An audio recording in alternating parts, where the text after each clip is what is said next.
O Brasil é um lugar cheio de lendas e mistérios, onde você pode encontrar várias coisas bizarras e sem sentido. Então, eu resolvi procurar um iceberg que aborde esses temas. E eu encontrei no Reddit, e vou deixar o link na descrição caso vocês queiram passar lá. E já vai deixando o like no início do vídeo, e se inscrevendo no canal caso seja novo por aqui, e vamos para o vídeo.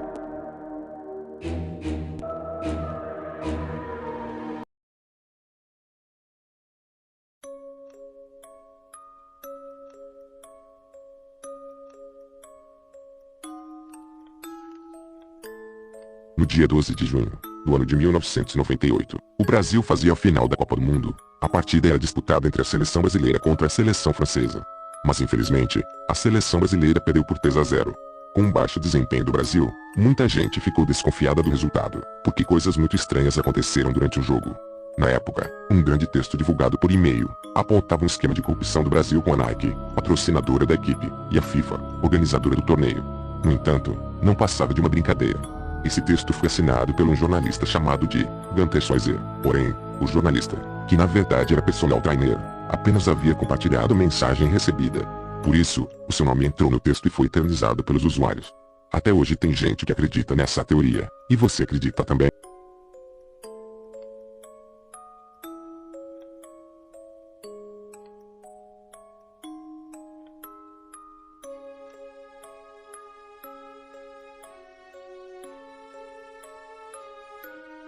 O desafio é uma releitura das antigas brincadeiras do copo e do compasso, e se assemelha muito com o tabuleiro Ouija, um meio de comunicação com espíritos.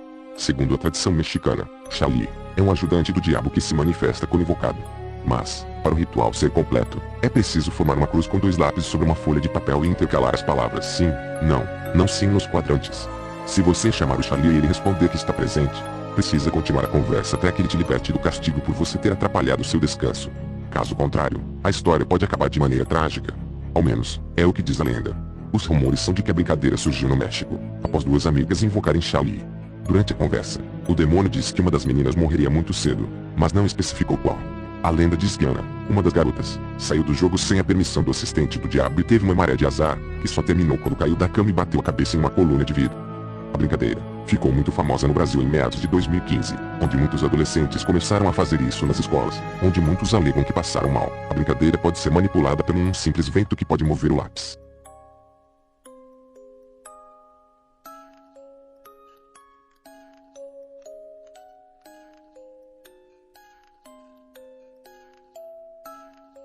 Maria Augusta morava em uma mansão em São Paulo, Guaratinguetá. Era filha de um senhor chamado de Visconde. A garota, com apenas 14 anos, foi obrigada a se casar com um homem 21 anos mais velho que ela, chamado de Dutra Rodrigues.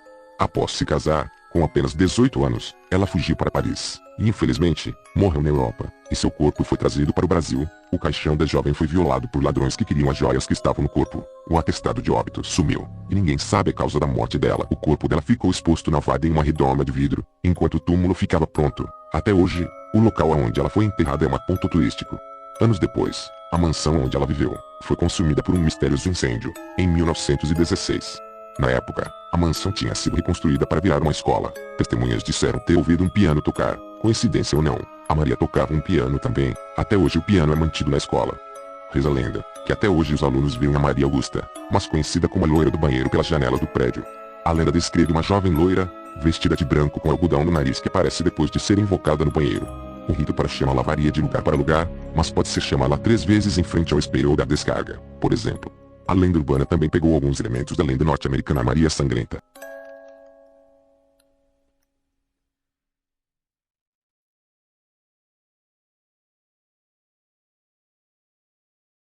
O Fofão foi um personagem marcante em programas infantis nos anos 80 e 90. Diz a lenda que no interior do boneco tinha uma faca ou adaga negra, e que o boneco atacava pessoas. Apesar de o Fofão ter mesmo um material parecido com uma faca em seu interior, a história é falsa. Na verdade era só um suporte para manter o boneco de pano mais firme, como revelou na década passada o Orival Perseni, a mente criativa por trás do personagem, e Deusenir Preto, um dos criadores do boneco. Outra coisa que incomodava bastante gente, e que incomoda até hoje, é a sua aparência estranha. Ele era uma mistura de cachorro, porco, urso e palhaço, e tinha como características uma grande bochecha e mãos e pés peludos.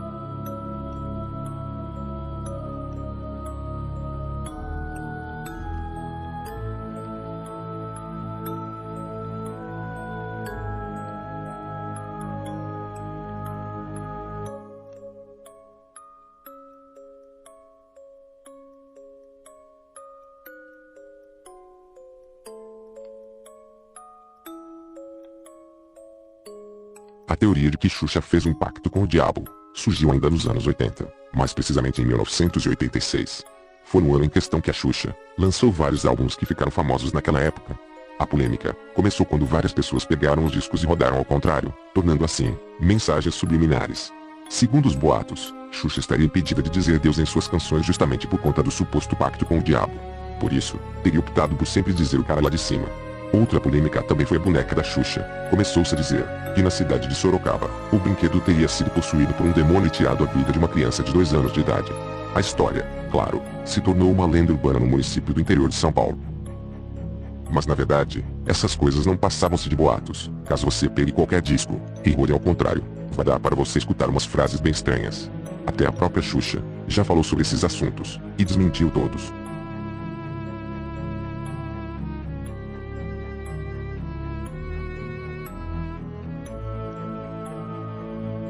É apenas uma teoria da conspiração satírica em volta do estado do Acre, onde é afirmado que não existe, ou que dinossauros habitam o território. E também afirmam que é um estado que é pouco divulgado pela mídia, quase não tem muitas informações de lá. Com certeza, uma das coisas mais bizarras que aconteceram lá foi o caso do menino do Acre, que ainda vai aparecer nesse iceberg.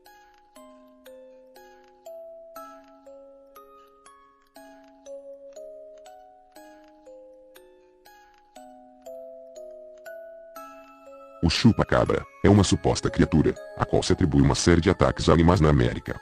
Em meados da década de 90, uma série de ataques sem explicações alarmou as pessoas no continente americano.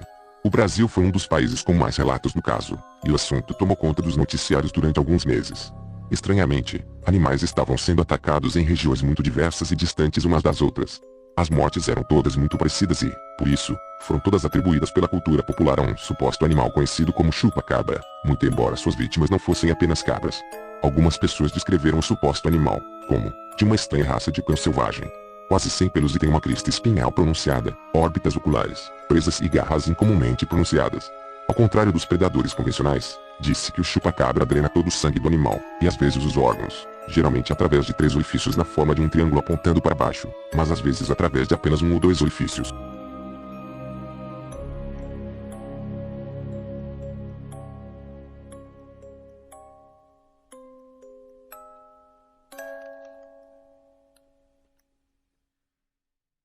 Um consumidor, chamado de Wilson Batista Rezende, nos anos 2000, alegou ter encontrado um rato dentro de uma garrafa de Coca-Cola. Ele comprou um pacote com 6 garrafas no supermercado, na cidade de São Paulo, e sentiu os órgãos queimarem ao consumir uma delas. O caso repercutiu muito na mídia daquela época. Wilson Rezende ficou com sequelas após o incidente, com dificuldades motoras e de fala. O consumidor entrou com um processo na justiça para cobrar uma ação da Coca-Cola. Desde então tenta provar que a bebida foi a responsável pelos problemas de saúde dele. Wilson alega, por meio de atestados de laboratório e médicos, que havia restos de ratos nas garrafas. Em 14 de novembro, a Justiça de São Paulo concluiu que a ação movida pelo consumidor, Wilson Batista de Rezende contra a SPAO, fabricante dos produtos Coca-Cola, é improcedente.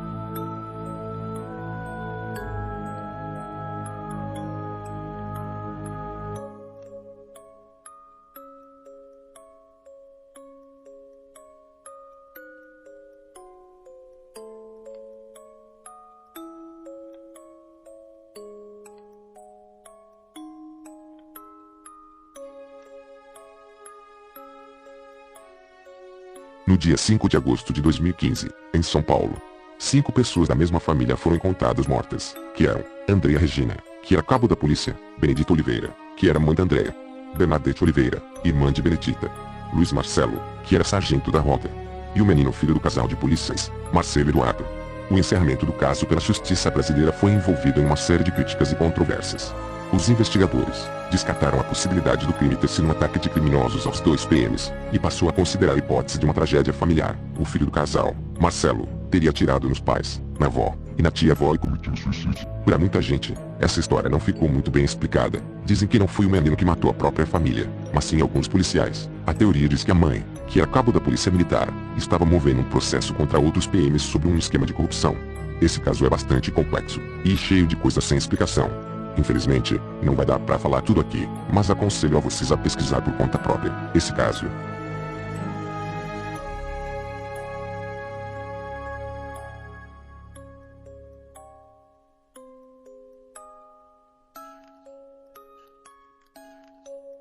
Os boatos surgiram em meados de 2022. O nome é atribuído a uma teoria infundada de uma cidade, com mais de 450 milhões de anos, perdida no meio da Amazônia brasileira. O boato foi divulgado pelo site Daquila Pesquisas, instituição sem qualquer vinculação com universidades ou órgãos de pesquisas oficiais. Ratanabá, na Amazônia, seria uma cidade futurista, muito desenvolvida e escondida.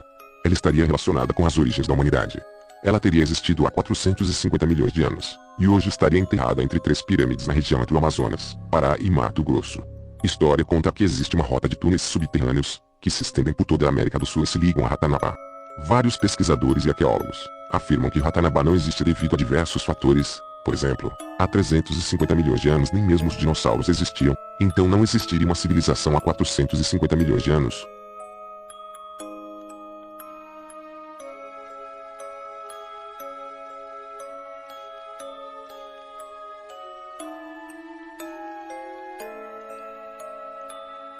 Daniel Pedreira Sena, mais conhecido como MC da Leste, foi um cantor e compositor brasileiro de funk paulista. Foi um dos precursores do gênero de funk ostentação. Na noite de 6 de julho de 2013, um sábado, da Leste foi atingido por 2 disparos de arma de fogo, enquanto fazia um show na cidade paulista de Campinas. Um dos projéteis passou perto do braço esquerdo e o outro acertou abaixo do peito. Segundo a perícia, ocorreram 3 disparos. A morte foi confirmada no início da madrugada do dia seguinte no Hospital Municipal de Paulínia, para onde foi levado. Até hoje, o crime ainda não teve solução, mesmo depois de quase 10 anos após o crime. Muitos dizem que o cantor foi por conta de uma rixa com os traficantes da região, por causa das suas letras de funk.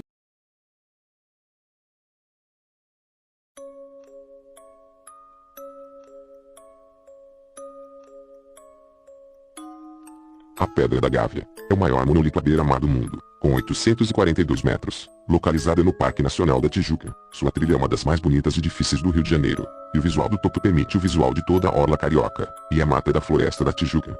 Possui aproximadamente 1,6 km de trilha. A Pedra da Gávea possui inúmeras lendas, e muitas histórias envolvidas.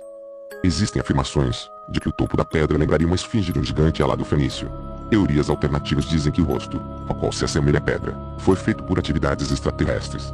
No século XIX, pesquisadores do IHGB, Instituto Histórico e Geográfico Brasileiro, encontrou marcas na rocha, em seu lado direito, interpretadas como resquícios de inscrições fenícias antiquíssimas. Embora muitos acreditem que as marcas na pedra sejam apenas sinais de desgaste natural, muitos presumem que de fato, a vinda dos fenícios é verídica e acreditam estas marcas a eles. Alguns defendem que a Pedra da Gávea seria um portal para outras dimensões e entrada para cidades subterrâneas, cuja entrada seria o portal de Agartha, localizado na face oposta às inscrições. Esse imenso império subterrâneo abarcaria vários milhões de quilômetros de extensão e teria milhões de habitantes espalhados por várias cidades.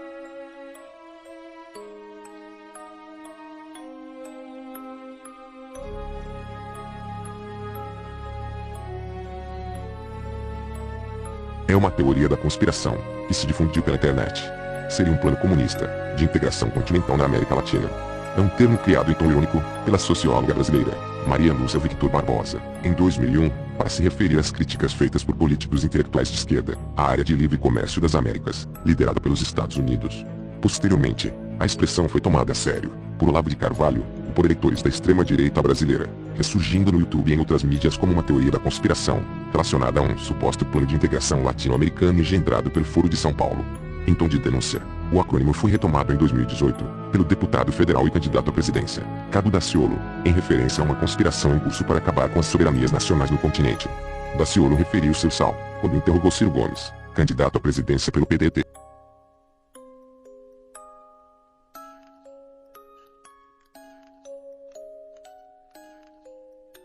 E esse foi o final do vídeo. Brevemente, soltarei a parte 2, e lembrando, que eu decidi só falar dos temas mais interessantes, e também eu só passei por cima dos assuntos. Aconselho a você a pesquisar por conta própria. Se você gostou desse tipo de vídeo, vai logo deixando o seu like, e o seu comentário, e se inscreva-se no canal, para ajudar a crescer mais. Até a próxima.